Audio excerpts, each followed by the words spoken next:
Our founders here at the CSC Accelerator level are at that exactly point in their journey where they are about to transition from founders to leaders. They are going from building products to making a real and professional business.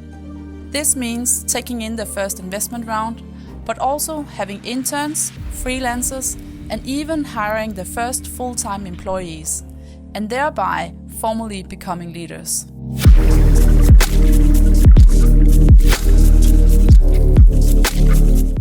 Nima Sofia Tisdal is the founder of Blue Lobster. Blue Lobster was founded in 2018 and has now grown their team to 10 people.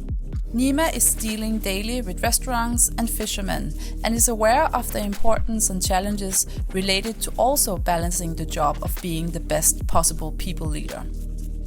As the CEO, I think you have the final responsibility always for all team members. So even people who don't directly have me as like a reporting manager, at the end of the day, you're the buck stops here, right? You're responsible for absolutely everyone in the company. But the step from product builder to people leader is often an overlooked, energy and resource heavy challenge. Communicating clearly from the beginning about your expectations and keeping reality checking your understanding will help to avoid many misunderstandings. I think the challenge with getting someone in full-time as your first employee was that we were bringing someone in from a non-startup environment. So that person was expecting a lot more like a 9-to-5 situation, a lot more structure and a lot more clear guidelines of when you're working, when you're not working, and finding those boundaries was difficult. I think in retrospect, we probably should have aligned more on what the expectations were going into that. Suddenly, leadership becomes a skill and a competence that you as a founder need to build. Jakob Danelund, researcher at Center for Owner-Managed Businesses at Copenhagen Business School, has been researching startup leadership. From his research, he knows that startup leadership is something different from leadership in a more established organization. In conventional leadership, your role is often very well defined, and most often you've developed into being a leader through a series of organizational leaps. In startup leadership, you have all the roles from the beginning at the same time. Good startup leadership entails at least 3 behaviors necessary to step into the leadership role by acting and inspiring team members. The good leader needs to be a reference point. By being available and relatable, the leader is investing in the team members' development. Be a reference point. Show the way for the team members by creating a plausible link between someone's current state and the future. You need to make yourself available as a person they can relate to. This means that you need to invest time in figuring out where your employees want to go and what they dream of becoming. It is realizing that they are not only there to help you build your company, but to also be on the next step of their own journey of development. Helping them very concretely to move on to the next level in terms of skills, knowledge, and personal and professional development will also be part of your daily task as a leader.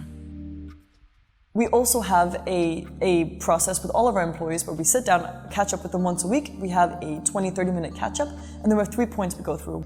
I think the biggest challenge about doing continuous catch-ups with your team is prioritizing enough time to actually follow up on the to-dos yourself. It's not very helpful if I say to you, yeah, for sure, I'm gonna figure this out for you, I'm gonna follow up on this, and then a week later I have forgotten to do it, you know? The second thing is about taking on the role of a master and teacher, so it's easy for team members to look to you for inspiration on how to break learning down into concrete behaviors. Being a master and a teacher. As a master, you walk the talk and show what good looks like. This means you need to actively set up sessions to encourage this learning to happen. But be aware that this also applies when you're not showing your best sides. The impact of the leader's behavior is different from the rest of the group. I think there's a lot of pressure on the leader, founder, manager to keep the spirits up. And I can see on my team members that if my energy is low, it does rub off on them. Maybe some stuff is going on behind the scenes and you're a little bit stressed out. Coming into the office and having to put on that brave face and motivate your team, that's probably one of the hardest things about being a leader of people. Many startups are founded on a strong vision or a desire for a change in something that is not working as optimal as it could do. Oftentimes, the vision is clearly defined in the head of the founder, but when things get busy, it is easy to forget to communicate internally about the vision behind and understand how it will be perceived in all the little things happening throughout the organization. It is important to constantly be aware of how you behave and show your values through your actions to be the ideal and source of inspiration. Be an ideal and a source of inspiration. Now, this almost speaks for itself, communicating the vision of the product and the long-term ideal. This is something that a lot of founders will naturally focus on in the pitch, but it's also important to be aware that you're doing it when you're not doing it. How you communicate or don't communicate vision when you're off the stage matters. Then I think it's really natural for us that as we go through our days, we're talking about a vision consistently. So when we're making decisions, we're a mission-driven company, so we continuously think about the fishermen. Are we paying them a fair price? Are we making the sustainable choices? And I think that really reinforces with our team that when we say that our mission is to create a sustainable fishing industry, they also see that in practice. It's not just something we say once and then it goes away.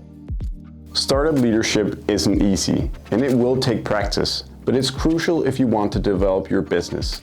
You have to constantly look inward and be ready to develop.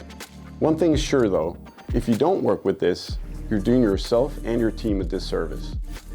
As the company grows, the more important it is that you are a good leader more than a good marketeer or product builder.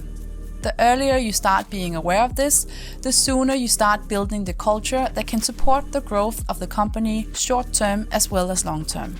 What you need to understand is that you are setting the role model example and building the culture in your business by your actions and behaviors, no matter if you are aware of it or not.